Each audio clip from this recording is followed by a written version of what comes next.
This is how you can get millions of jumps in the silly swing icon in under a few minutes. First, you have to click this icon, and then go to the bottom right corner and click search. And then put in this code, and then play the map that pops up. And then once you get in this level, you just need to start jumping. And then you'll start unlocking a whole bunch of icons. Because for every one jump in this map is 20,000 jumps. Before, I only had 11,000 jumps, and now I have 2.3 million. And after you've done all those steps, you will unlock this icon. So make sure to subscribe if this helped you. What is the easiest map in Geometry Dash? Well, you may think it's a map like Stereo Madness because it's the first map that RobTop made. Or maybe even Retray because people have beat it in under 15 clicks. But it's actually Clopectrum for not even having triple spikes in near auto gameplay. This is day 1 of beating every Geometry Dash level, part Stereo Madness. Okay, this can't be that hard. I'm just gonna show a speed run of me beating this.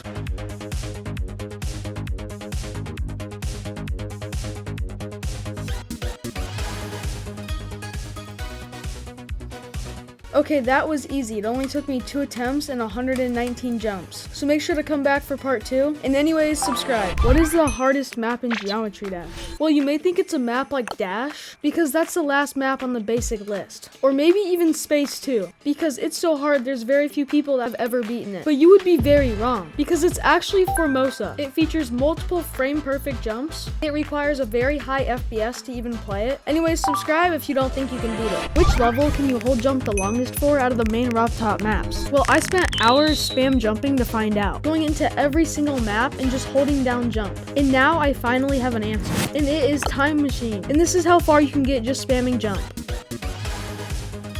Anyways, subscribe if you didn't know this. What is the longest map in Geometry Dash? Well, you may think it's a map like Top 10,000 Cheese, because that level takes 10 hours to complete. But the real longest level takes over 17 hours to complete, and it is Purgatory. Anyways, subscribe for more videos. This is how to change your FPS in Geometry Dash. First, you have to be on the home page, and then click the little gear. And once you've done that, go to Graphics, and then in the top right corner, click Advanced. Make sure Vertical Sync is unselected and Show FPS is selected. And also make sure Unlock FPS is selected. And I recommend putting in a high number because then you'll just get the max FPS your PC can get. And make sure to subscribe if this was helpful. What is the hardest jump in Geometry Dash? Well, you may think it's just a jump in a hard demon map, but you'd be very wrong. But the real hardest jump is actually in a map called World's Hardest Jump. And here it is.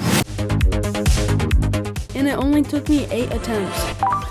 Geometry Dash, but I haven't played in 2 weeks. Okay, let's just play some Stereo Madness. Have I really fallen off? Maybe the problem was it was too easy. Let's play X-Step. I don't think the problem was the map was too easy. I think I've truly just fallen off. Make sure to subscribe so I can beat Stereo Madness again. This is day 2 of beating every Geometry Dash level, part Back on Track. Okay, this is only the 2nd level, so it should be pretty easy. And as always, I'm gonna show a speedrun of me beating it.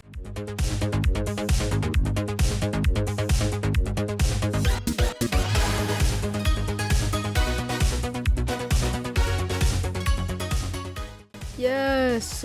Okay, that was really easy. It only took me 3 attempts and 196 jumps. Anyways, subscribe for part 3. Geometry Dash, but for every 1 like this video gets, I have to beat Stereo Madness 1 time. And for every subscriber I gain from this video, I have to beat it 3 times. So if you want to see me suffer, you know what to do.